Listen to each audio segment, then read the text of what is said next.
Hoan'izay rehetra malan'Andriamanitra sady voantso ho masina ho aminareo anie ny fahasoavana sy ny fiadanana amin'Andriamanitra ray sy Jesosy Tompo. Amen. Tsotra ny tompontsika ry havana raha afaka miombona eto mankalaza ity Pentekosta ity.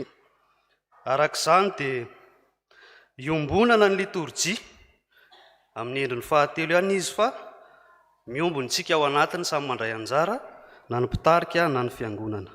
Sangantsika anao ny andiny voalohany amin'ny fanentanana amin'ny hazakazaka masina.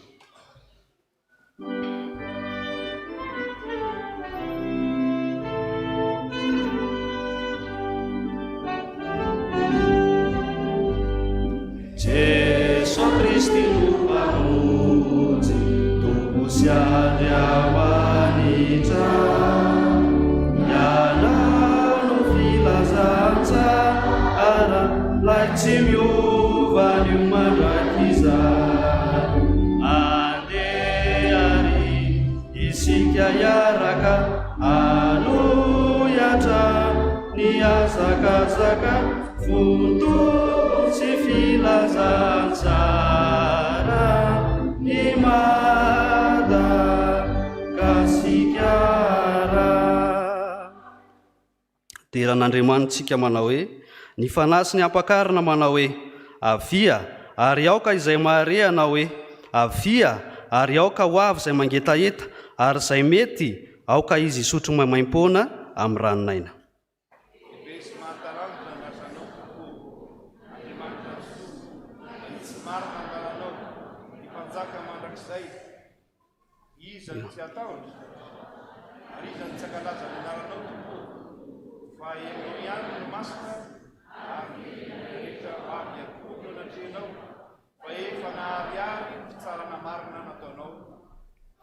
Fa azo hery anareo amin'ny latsahan'ny fanamasina aminareo ary ho vavolombeloko any Jerosalema sy eran'ny Jodia sy Samaria ary hatramin'ny farany tany. Fa tsy nomen'Andriamanitra fanahosa isika fa fanahy mahery sy fitiavana ary fahononantena. Masina, masina, masina Jehovah tompony maro, henoko ny vonahy ny tany rehetra. Amen.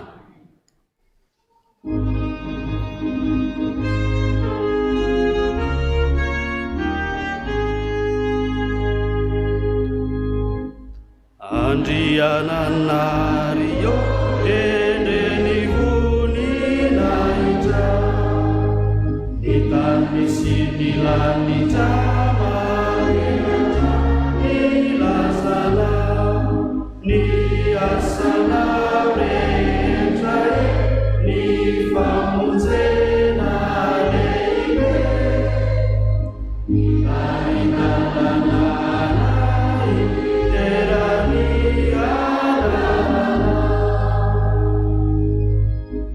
Orifanahy masina izay mitarikana aketikena sy anany fampalonga isa mindana sy mananatra manayatra hiafotra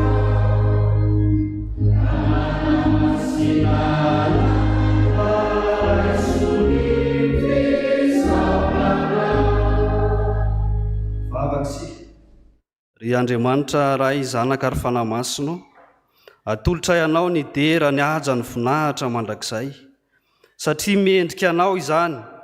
Ianao ilay Andriamanitra masina, manerana izao tontolo izao, ary tsy misy azo ampitoviana aminao, na any an-danitra na aty ambony tany. Koa izany Tompo no iombonanay ankehitriny, sady isaorana ianao, fa avelanao indray izay mankalaza ny andro izay nahaterahan'ny fiangonana, ny andro izay nanomezanao anay ny fanamasina, ka ampahatsiarovanao anay indray ankehitriny fa ho vavolombelonao tokoa izahay hatrany amin'ny farany tany. Ankehitriny Tompo dia manatrea anay ary ampitoera ty anatinay ny fanainao masina. Amin'ny anaranao Jesosy Kristy. Amen. Afaka mipetraka isika ry havana.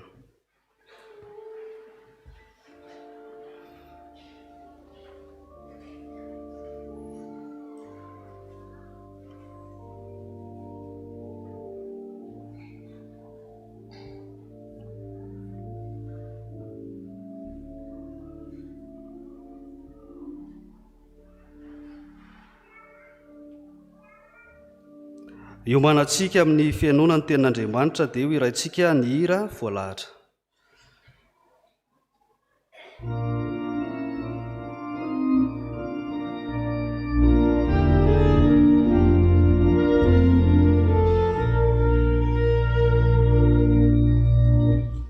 Yeah.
famakiana ny tenin'Andriamanitra tsika ry havana. Izany dia hitantsika eo amin'ny Ezekela toko 4:30, ny 2:20 ka hatramin'ny 30. Filazantsara araka ny Jaona toko 20, ny 1:20 ka hatramin'ny 30. Ary ao amin'ny Asan'ny Apôstôly toko 2, ny 1 ka hatramin'ny 4. Melohan'ny hamakitsika izany dia hivavaka isika. Ry Rainay izay ny an-danitro, misaotra anao indray izahay ny amin'izao tombon'andro pahavelomana izay mbola omenao anay tsirairay avy izao indray. Ary fantatray tokoa Tompo malala fa miasa mandrakariva eo amin'ny fiainanay ianao ary indrindra ilay fanahy masina izay omenao anay dia tena tianao hanavao izany isan'andro san'andro izahay. Ka raha andresy ny teninao ry izahay ankehitriny Jesosy dia mino izahay fa ilay fanahinao masina efa nampitoerina atao anatinay tsirairay avy miasa manan-kery atao anatinay. Ary ny fovatonay Jesosy dia ataonao tonga fonofo ho anay tsirairay avy ihany koa izany. Raha makisihan'ny teninao ry izahay Jesosy dia ianao ny asa manan-kery ao anatin'izany teny izany. Ary raha andre izany afatra izay omenao ny mpanomponao izany indray koa izahay Jesosy dia fanahinao masina no efa mitsilo sy mitaridalana ary manolo-tsaina endry izany mpanomponao izany ka nambara aminay ny sitraponao indray amin'izao anio izao. Dia mitenena arinao Jesosy araka ny fombanao fandreto izahay vahoakanao fa vonina iaino anao. Misaotra ray eo. Amen. Ny teny rehetra dia vakiana amin'ny anaran'i Jesosy. Koa ataovy amin'ny taranak'Israely hoe: izao no lazain'i Jehovah Tompo, tsy noho ny aminareo no anaovako izany ry taranak'Israely, fa noho ny anarako masina izay nolotonareo tany amin'ny jentilisa izay nalehanareo. Ary ho amasiniko ny anarako lehibe izay efa nolotonareo tany amin'ny jentilisa. Ka dia ho fantany fa izao ny Jehovah, hoy Jehovah Tompo, rehefa miseho ho masina eo masiny aho amin'ny ataoko aminareo, fa halaiko avy any amin'ny jentilisa ianareo ary angoniko avy any amin'ny tany rehetra ka hoentiko ho any amin'ny taninareo. Dia ho fafazako rano madio ianareo ka hadio, ny mba ho afaka amin'ny fahalotonareo rehetra sy ny sampinareo rehetra no hanadiovako anareo. Ary omeko fo vaovao ianareo ary fanahy vaovao no ataoko anatinareo. Ary esoriko amin'ny nofonareo ny fovato ka omeko fonofo ianareo. Ary ny fanahiko no ataoko ao anatinareo ka hatonga anareo handeha araka ny lalako sy hitandrina ny fitsipiko ka hanaraka azy. Haroninao amin'ny tany izay nomeko ny razanareo ianareo ka oloko ianareo ary izao Andriamanitrareo. Ary vonjeko ho afaka amin'ny fahotanareo rehetra ianareo ary atsoko sy ataoko vokatra ny vary ary tsy anaterako mosary intsony ianareo. Ary ataoko vokatra koa ny voankazo sy ny vokatry ny sa mba tsy ho voalatsa ny jentilisa amin'ny mosary intsony ianareo.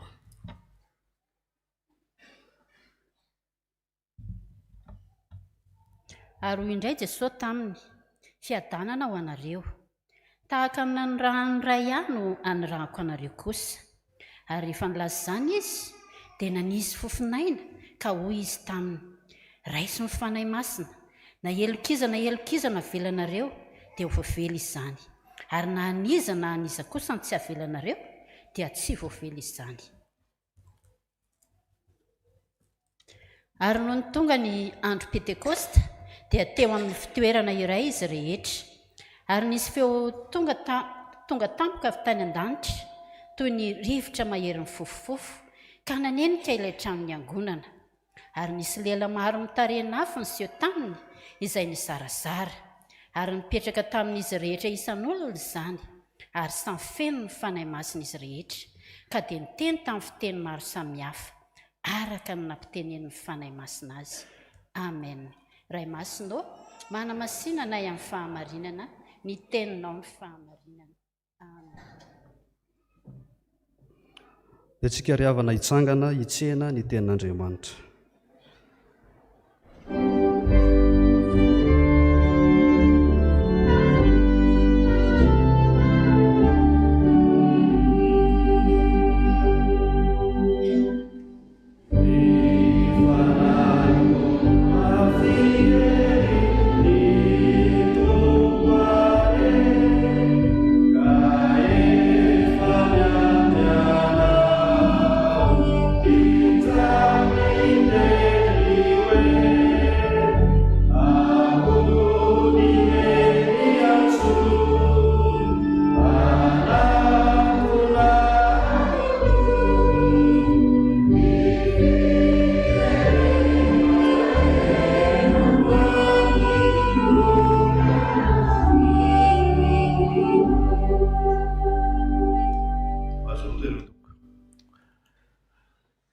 Mbola mampitombona amintsika rehetra ary aminareo rehetra ny fahasoavana sy ny fiadanana avy amin'Andriamanitra raintsika sy Jesosy Kristy tompontsika ary ny fanahy masina izay mpanazava antsika. Amen. Arabatra hatr'izao Pentekosta izao tsika rehetra ry havana malala.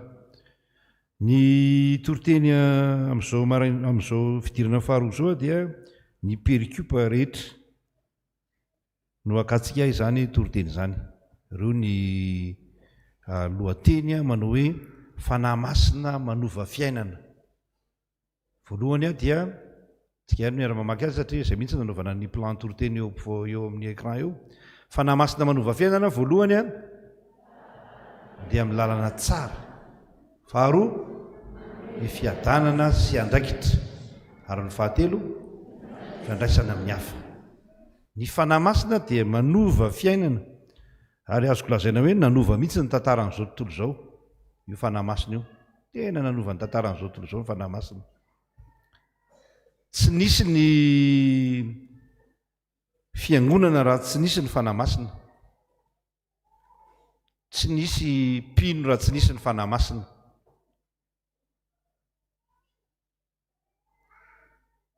Tsy nisy fijoroana vavolombelona sy fitoriana ny filazantsara raha tsy teo ny fanahy masina. Ary zava-dehibe io.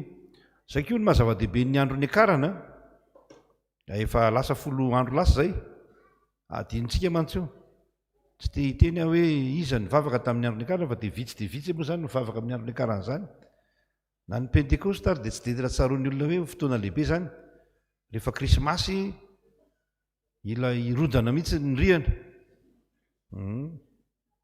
Rehefa krismasy, rehefa paka teo zao dia ilay irodana mihitsy ny rihana ambony rihana dia olona izany. Amin'ny krismasy moa izany ny fidirana voalohany fotsiny mahatratra any amin'ny 2 na 900 ny olona tonga. Nefa ilay andro ny akarana izany dia miampita makato amin'ilay andro nandrotsahana na nandrahana ny fanahy masina. Tetezana miampita makeo izany izy. Fandehantsika hibanjina kely ny Pentekosta. Pentekosta moa izany dia andro 50 teo amin'ny jiosy izy dia fetim-bokatra. Ty amintsika kristianina izy dia fety izay nampidinana Andriamanitra ny fanahy masina mba hanova ny fiainantsika. Raha tsy mbola lazaina azy ireo fizarana maromaro ireo dia izao rehefa manana sy mahazo ny fanahy masina ny olona dia miova ny fiainany. Manova fiainana, manova toe-tsaina, manova toe-panahy. Manova ihany koa rehefa miova ny toe-tsaina sy ny toe-panahy dia miova ny fanao mahazatra. Fomba mampanao. Izany ange ny olana goavana amin'izao fotoana izao e. Ary misy olona miteny mihitsy hoe nareo ve ahova sain'ny olona izany? Nareo ve ahova toe-tsaina izany? Ary tosala marina tokoa izany satria sahirana tokoa manova ny toe-tsain'ny olona izay mikrosifahana. Krosy be mihitsy, krosifahana be. Iny amin'ny arabe iny ianao tena mahita hoe mikrosifahana ny toe-tsaina, ny toe-panahin'ny olona. Olona voahitsaka kely fotsiny na hoe voadona kely anao dia manompo.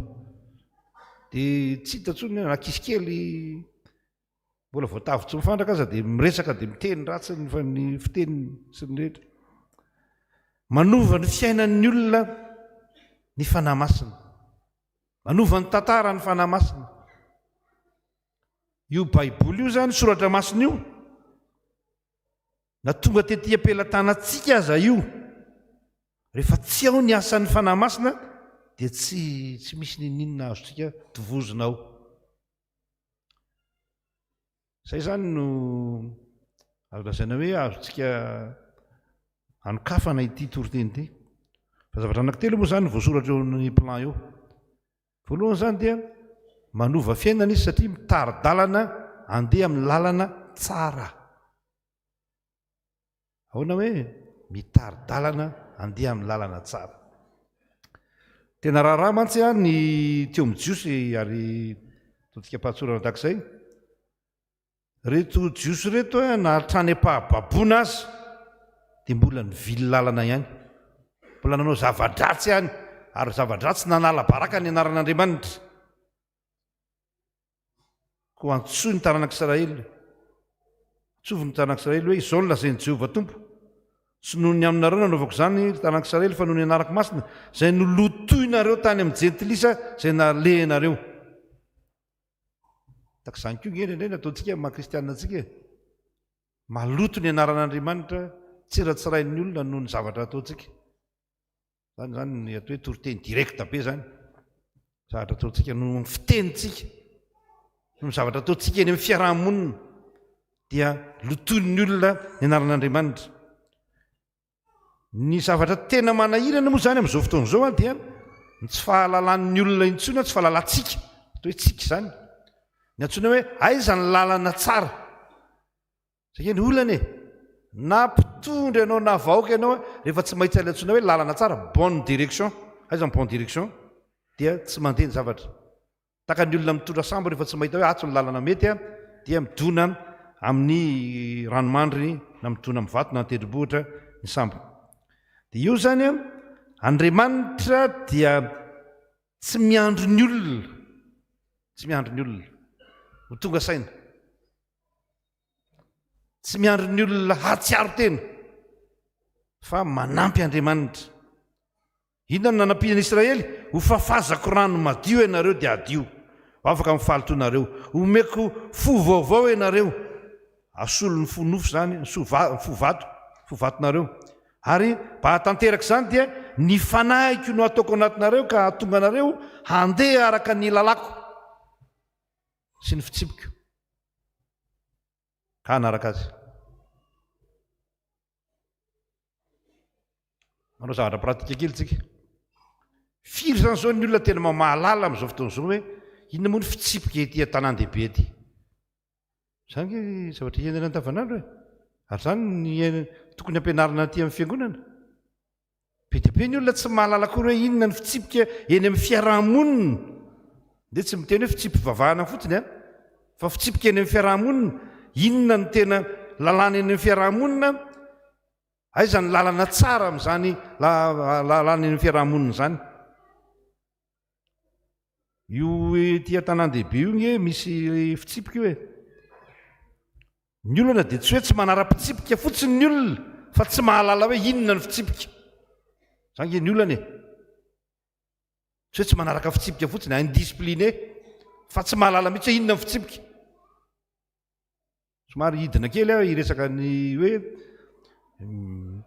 tanao ny ety an-tanan-dehibe mbola misy lalàna nge mifehan'izany e.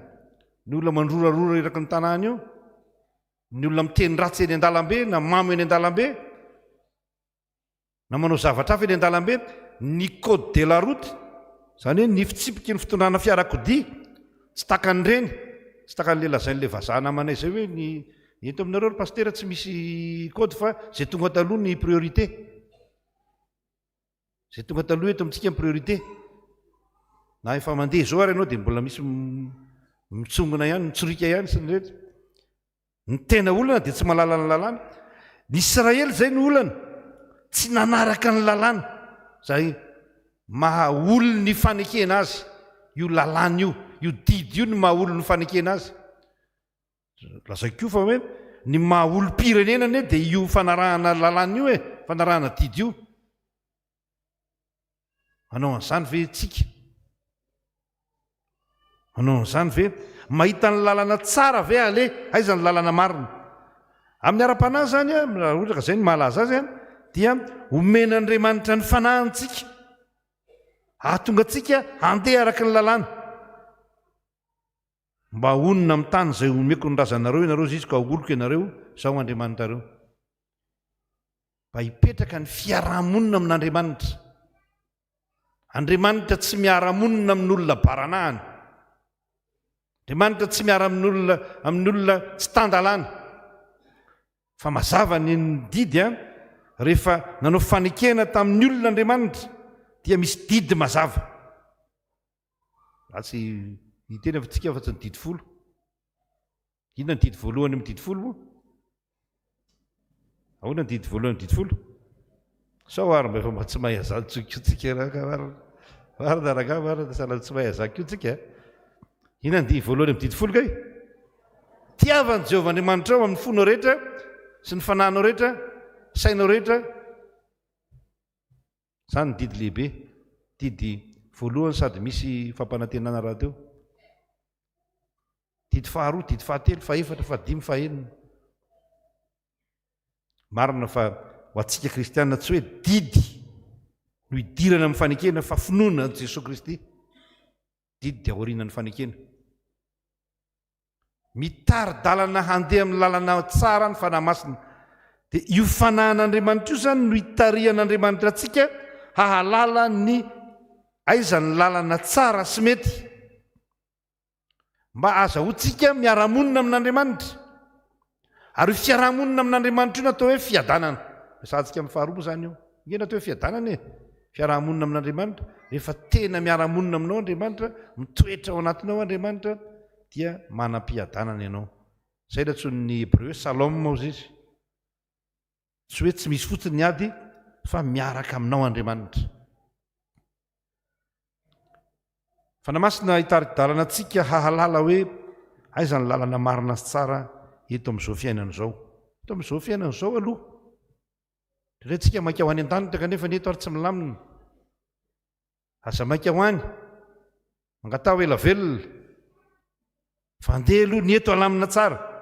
Ary maneke ho tarihan'ny fanahin'Andriamanitra. Satria fanahin'Andriamanitra no mandamina ny fiainantsika eto. Tari-dalana antsika andeha amin'ny lalana tsara ny fanahy masina. Satria manova fiainana izy. Ny zavatra faharoa dia ny mijery ny filazantsara araka ny jaonitsika.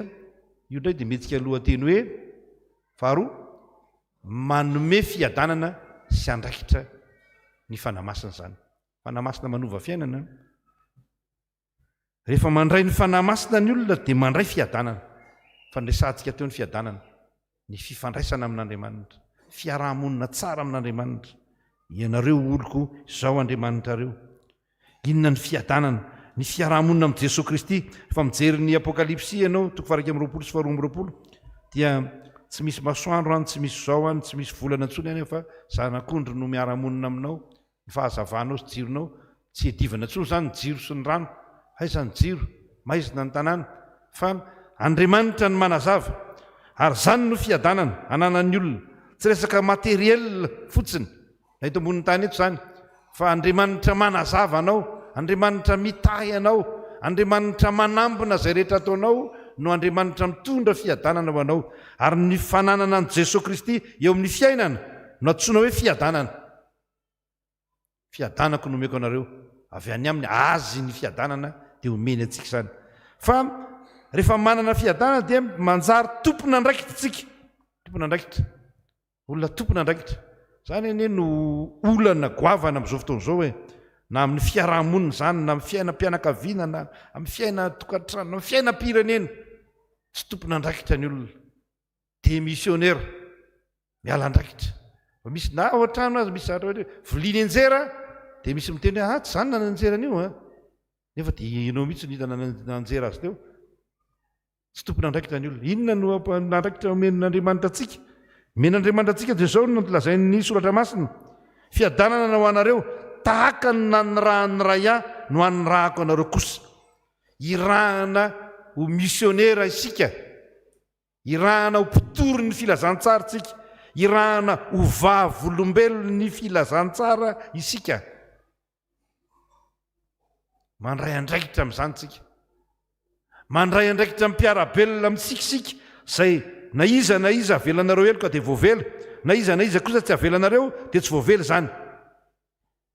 Io zany tsy fahefana bolongany fotsiny hoe menan'io fahefana io anao satria manana amin'ny fanamasina avy dia avelanao zay tianao avela, tsy avelanao zay tsy tianao avela, tsia tsy fahefana bolongany tak'izany io, fa fahefan'ny tenin'Andriamanitra no mamela heloka, fahefan'i Jesosy Kristy mamela heloka. Noho izany dia ianao no irahana, isika no irahana hitory ny tenin'Andriamanitra. Raha mino ny olona dia vonjena izy voavela ny elony, tsy mino izy efa voaheloka raha teo. Zany ange adidy be antsika fiangonana. Ray mantsy miodikodina eo amin'ny resaka rakitra, adidy, resa-bola, resaka fananana ny fiainam-piangonana. Na fiangonana zandry io na zokony. Fa tsy tena mahita n'ilay zorony hoe ny tena zorony asan'ny fiangonana ange dia ny mitorony ny filazantsara, manao zay aneken'ny olona fa Jesosy Kristy mpamonjy, ary rehefa manana an Jesosy Kristy ny olona dia voavela ny elony. Fa tsy misy fanamelohana ho an'izay. Aizay.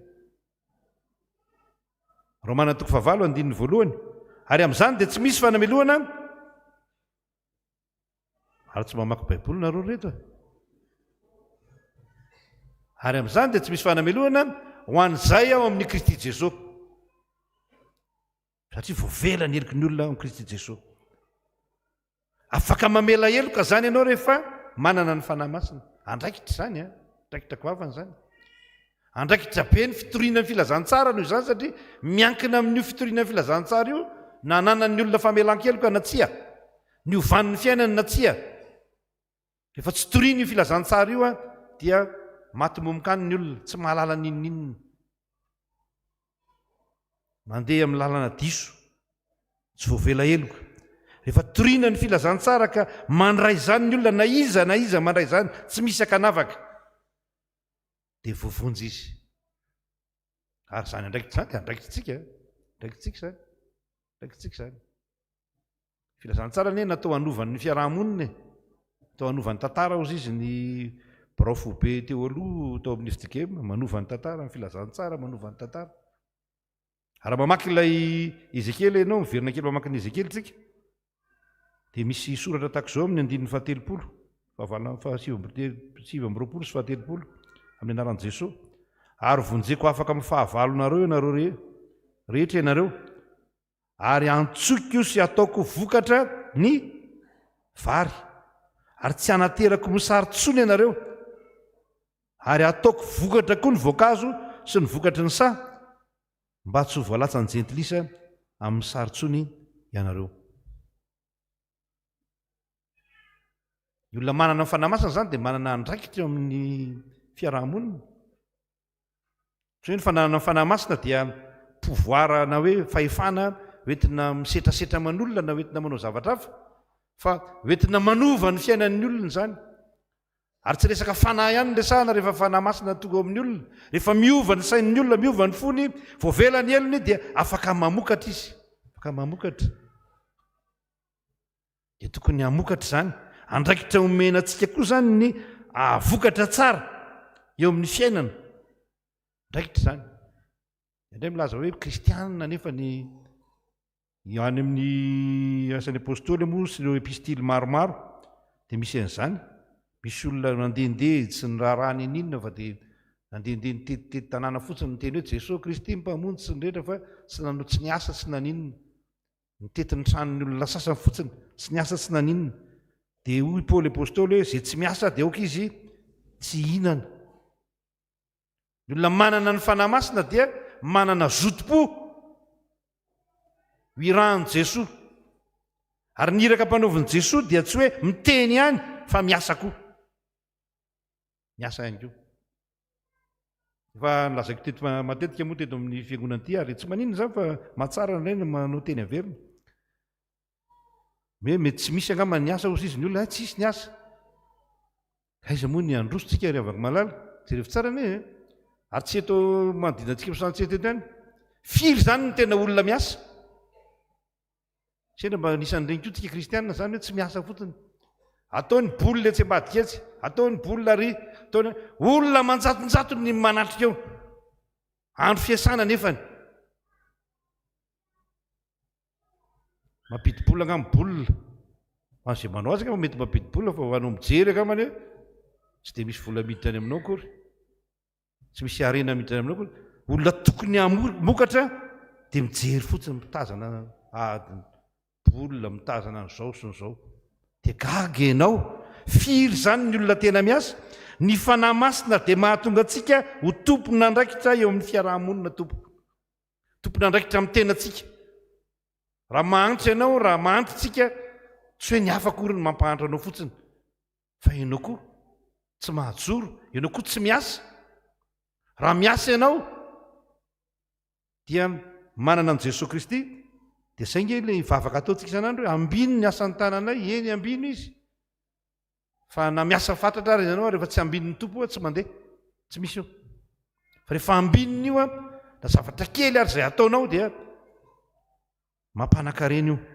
mampanankarem-pahasoavana fa ny mpanompon'Andriamanitra dia efa voatsodrano fa anana fahasoavana ary anampy fahasoavana zany zay faharoa fahatelo fahatelo amin'ny asan'ny apôstôly toko faharoa inona ny ao ifandraisana amin'ny hafa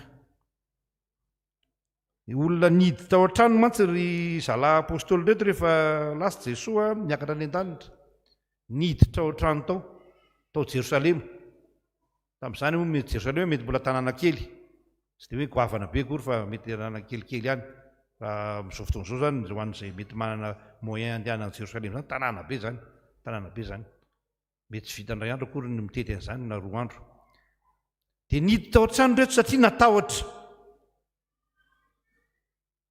petraka tao amin'ny toerana anankiray zareo dia izy samy jiosy zany ny tao mpianatra any ambanivohitra Galily ny sasany afa Nazareta etseretsetra tsy nisy nizaniza fandraisany taminy fandray taminy tao fa rehefa tonga ny fanahy masina dia nivoaka ireo voaka teny an-dalambe ireo mpianatra ireo ary nitory teny nanambara ny zava-mahagaga ataon'Andriamanitra tamin'ny alalan'i Jesosy Kristy tamin'ny teny maro samihafa zany ny misy fahasamihafana kely misy le miteny hoe teny tsy fantatra tsy hoe teny tsy fantatra io diso zany fa mamaky tsara ny baiboly grika ianao dia tsy hoe teny tsy fantatra tsy ilay lazain'ny sasany abrakabradà reny fa teny fantatra io fa teny pirenena samihafa teny pirenena samihafa inona dikany hoe miteniteny pirenena samihafa izy dia afaka nifandray zany afaka nampita ny vaovao mafaly tamin'ny firenena rehetra tamin'ny olona rehetra io jiosy io raha eo amin'ny tantara zany nijerentsika somary firenena tokatokana zay ary any amin'ny testamenta taloha azy moa dia voarara izy hoe tsy mahazo manambady olo-kafa ny jiosy tsy mahazo manambady olo-kafa izy ary eloka teo anatren'Andriamanitra ny hoe nanambady olo-kafa izy ianao amin'ny olona be deaibe ianao olona avy mivavaka daholo ve ny faninanao ao tsy reny koa dia misy antson'Andriamanitra amintsika handray andraikitra amin'ireny nataon'Andriamanitra ifandray amin'ny olo-kafitsika fa tsy nataony hidy atao anaty fiangonana akory raha nandray marina ny fanahy masintsika dia miova ny fiainantsika ka raha olona mikatona hatramin'izay ianao dia mivelatra mahita olo-kafa ianao afaka mitory filazantsara amin'ny hafa ianao na dia amin'ny fahavalo azy olona manana fiadanana ianao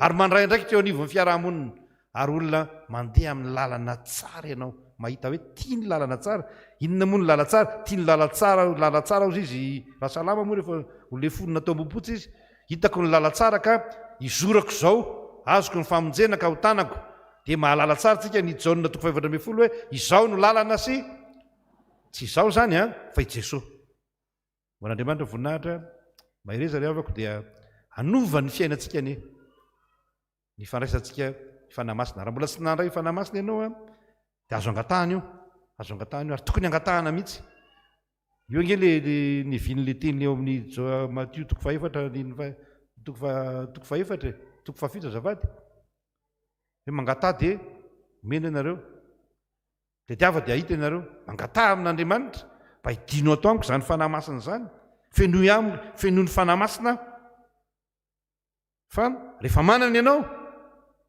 tany tsara ny fanahy masina zay fa ao anatinao ka mivavah mandrakariva amin'ny tompo manao hoe aza manaiso zany fanahinao masina amiko man'Andriamanitra ireny voninahitra dia avelitsika indray ny loahevitra teo zany averekely le plan teo fanahy masina manova fiainana fa taridalana andeha amin'ny lalana tsara izy manome fiadanana sy andraikitra izy ary ifandraisana amin'ny hafa izy mandehany ianao ka mba manova toy izany koa amen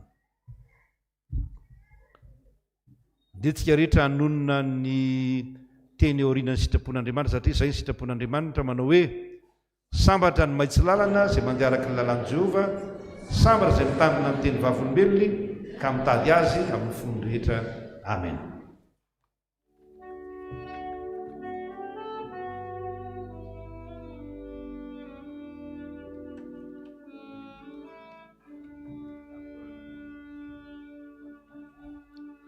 manoloana izany sitrapon'Andriamanitra izany dia mahatsapa tokoa tsika fa tsy tanteraka ka iombona amin'izao vavaka fonana izao rehefa avy manonona ny mpitarika hoe noho ny amin'i Jesosy Kristy zanakao malalanao dia isika rehetra kosa hanonona amin'ny finoana manao hoe aza manaisotra ny fanahinao masina aminay vavaka tsika Andriamanitra tomponay io tsapanay tokoa fa tianao izahay ary ianao efa manomana ny fomba rehetra azahoanay famonjena andraisana ny fanahy masina hitombonay amin'ny finoana kanefa zahay tompo mahatsapa fa miala amin'izany lalanao zany indraindray tsy mahatanteraka izany koa noho ny amin'i Jesosy Kristy zanakao malalanao aza manaisotra ny fanahinao masina aminay tompo mahatsiaro ihany koa izay fa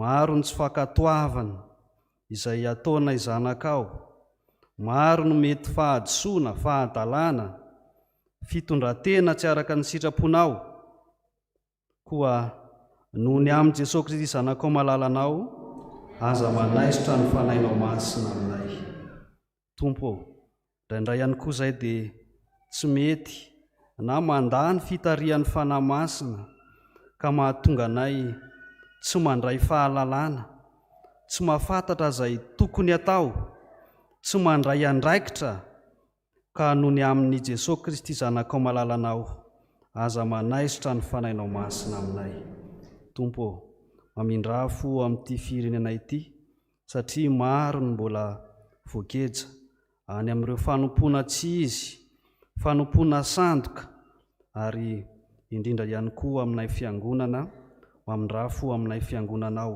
aminay zanakao mamindrafo amin'ny olonao masina noho ny amin'i Jesosy Kristy zanakao malalanao aza manaisotra ny fanahinao masina aminay amin'ny anaranao Jesosy no anaovanay izany fonana izany ianao ilay manana fahefana anadio sy hanafaka anay amen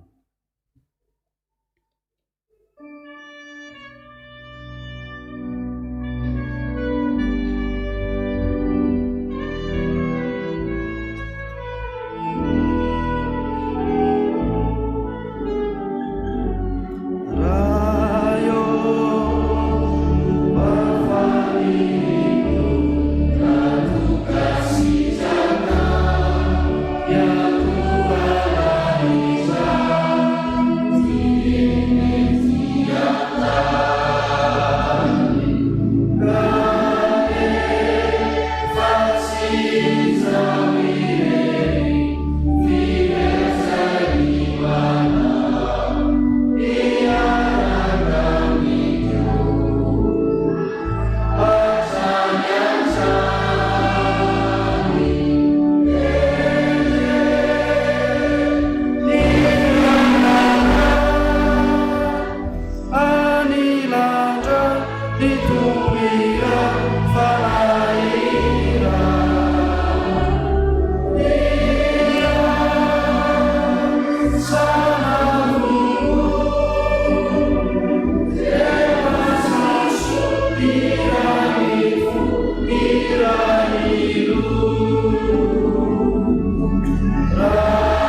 Jesosy tompo ry havana dia mamela eloka ka ho antsika rehetra izay mibebaka marina mitsangana raha sy ny teny soa mahafaly atolotry ny tompo amiko sy aminao.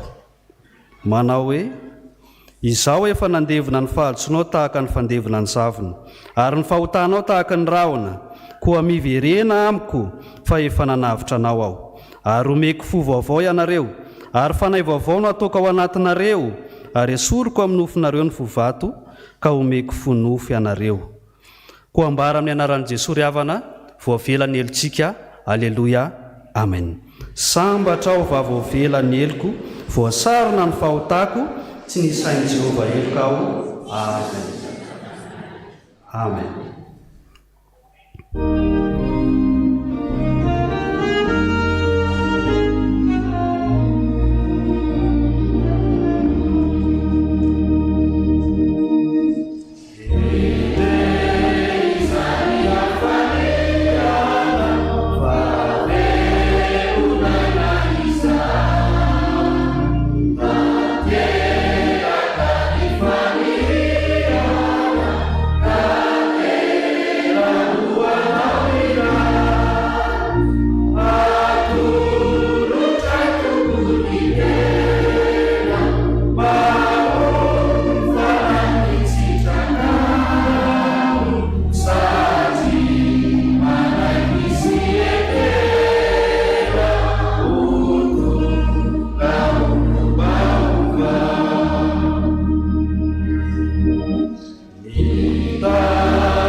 Fijorontsika vavolombelona navaozana ihany koa ny fanamafisana ny finoana dia hifarombonantsika ny fanakem-pinoana laharana 4. Manambara ny finoantsika ny Jesosy Kristy isika dia araka ny tenin'ny Jaona mpanao batisa hoe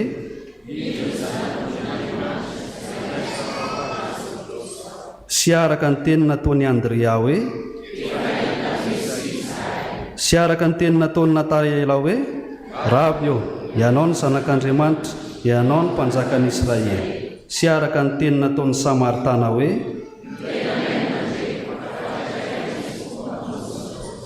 sy araka ny teny nataony Petera hoe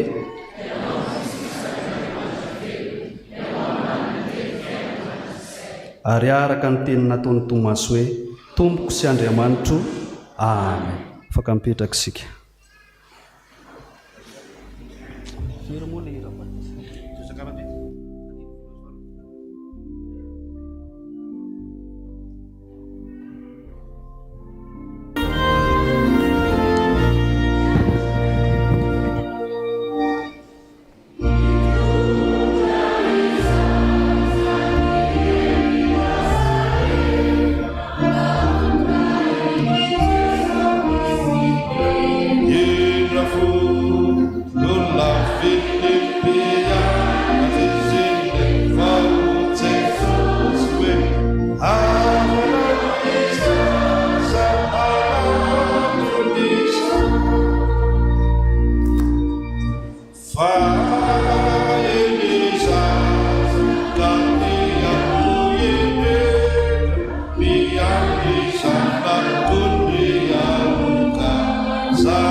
mahaliana ao antsika ry havana malala ny mandray andreto avandra malala antsika reto a manavao ny fanolorantenany sy manolotra ny zanany a ho an'Andriamanitra amin'ny alalan'ny sakramentan'ny batisa. Aoka iroantsika izao ny teny soratra masina no renan'ny fiangonana ny fanatanterahana ty sakramenty ity.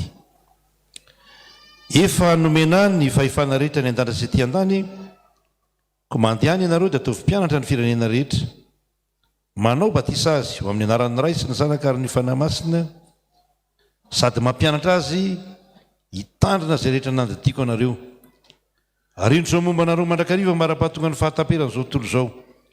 Ary aoriko io ny fanekeko ho amiko so aminao mba amin'ny taranaka faramandimby, hatramin'ny taranaka faramandimby ho fanekena mandrakizay ao Andriamanitra sy ny taranakao mandimby ianao aho. Atao amin'ny koa ny namorana anareo tamin'ny famorana tsy natao tanana, tamin'ny fanesorana ny tenany nofo dia tamin'ny famorana Kristy, fa niarany levina taminy ianareo tamin'ny batisa, izay niaraha anareo natsangana tamin'ny koa no ny finoanan'Andriamanitra, ny asan'Andriamanitra izay nanangana azy tamin'ny maty. Fa ianareo rehetra dia zanak'Andriamanitra amin'ny finoana Kristy Jesosy, fa na iza ianareo natao batisa ho an'i Kristy dia mitafy an'i Kristy. Tsy misy intsony na jiosy na grika, na andevo na tsy andevo, na lahy na vavy, fa iray ihany ianareo rehetra ao amin'ny Kristy Jesosy tompontsika. Noho izany ny Ray aman-dreny niteraka dia misy fanekena ataonareo eto anatrehan'Andriamanitra sy ny fiangonana, aoka hambaranareo mazava izany mitenena ma fa avy dia azo ny micro io ianareo rehetra. Tena mafy tsara dahary. Manolotra ny zanakao an'Andriamanitra ratsika izahay, ekenay ny ijoro na miteny na miasa mpanompon'Andriamanitra mahatoky mba hahatonga anay ny fianarana zaza ny androm-piainanay rehetra. Ekenay ny hanatanterahany fiangonana zaza fitaizana rehetra araka ny filazana tsara tokony atao aminy, mba hitombony amin'ny fahalalana sy fahasoavan-dehibe ny Ray sy ny avy amin'Andriamanitra izao, sy hanekeny any Jesosy Tompo mba ahazoany hery andavaka ny asa-sapana rehetra. Vonona hivavaka ho azy sy hampianatra azy mivavaka, ka hampiditra azy mpianatra sekoly alahady. Ekeny any hampianatra azy amin'izao fanao batisa izao, ary ezanay ny taona azy mpandrifanazany Tompo amin'Andriamanitra ny Ray hanatanteranay izany. Efa ren'Andriamanitra izany fanekenareo zany, matokia azy fanampianareo amin'izao andraikitra masina izao izy, fa ny heriny dia tanterahana amin'ny fahalemena. Isika fiangonana ry havana dia tompona andraikitra eo anatrehan'Andriamanitra amin'ny zavatra rehetra, indrindra fa amin'ny zaza izay efa noraisintsika tamin'ny alalan'izao batisa izao a, aoka hitsangansika handray izany andraikitra izany. Hivavaka sika. Andriamanitra ray tsy toa, tianay dia tianay tokoa ianao, ary ny fitiavanao dia mialoha mandrakariva ny fitiavana ianao. Tsaronay zao ny didin'i Jesosy Kristy tomponay sy ny teny fampanantenana nomeny tamin'ny nanorenany ny sakramentan'ny batisa. Ko mitalao aminao zay raha eo, manatrehanay. Aoka ny fanahinao masina hanome hery ny asa tanterahanay tao mpanaovana izao batisa izao. Rano mamelombelona ny zavaboary ity, ary manasa ny loton'ny nofo, fangatahanay mba ho famantarana ny fanadiovana anay ao amin'ny fiainana vaovao amin'ny Kristy. Ireto zaza atao batisa reto ho voaray mandrakizay eo amin'ny fanekenao.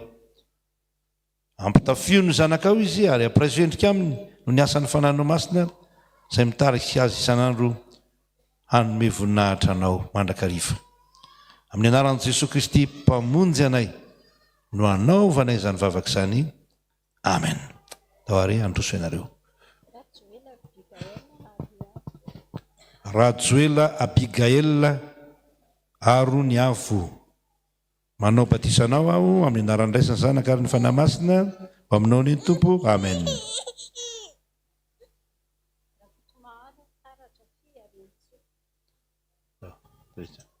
Rakotomaharo taratra fi arentso.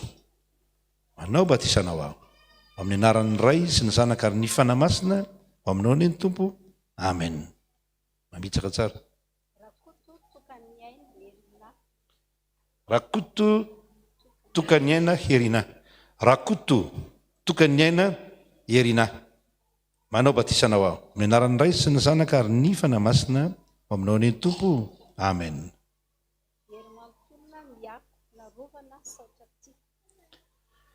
Hery mampionona miako narovana saotra ty.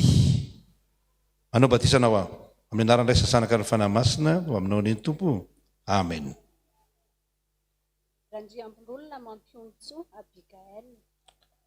Randriambololona mampiontso Abigael.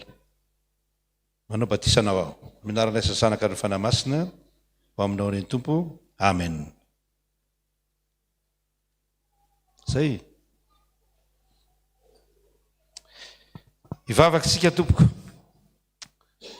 Faly misaotra anao zay Tompo fa tanteraka ny fanindreto ray aman-dreny reto. Miombonay amin'ny Jesosy Kristy zao ny zanany ka tonga anisan'ny vahoaka ny fanjakan'Andriamanitra. Ny angatahana fiangonana dia nitehirizanao an'ireto zaza reto ambany fahasoavanao ka ampaharitra azy hatramin'ny farany amin'ny fivavahana aminao. Ampio ny ray aman-dreny azahoany manatanteraka ny fanekeny efa nataony teo anatrehanao.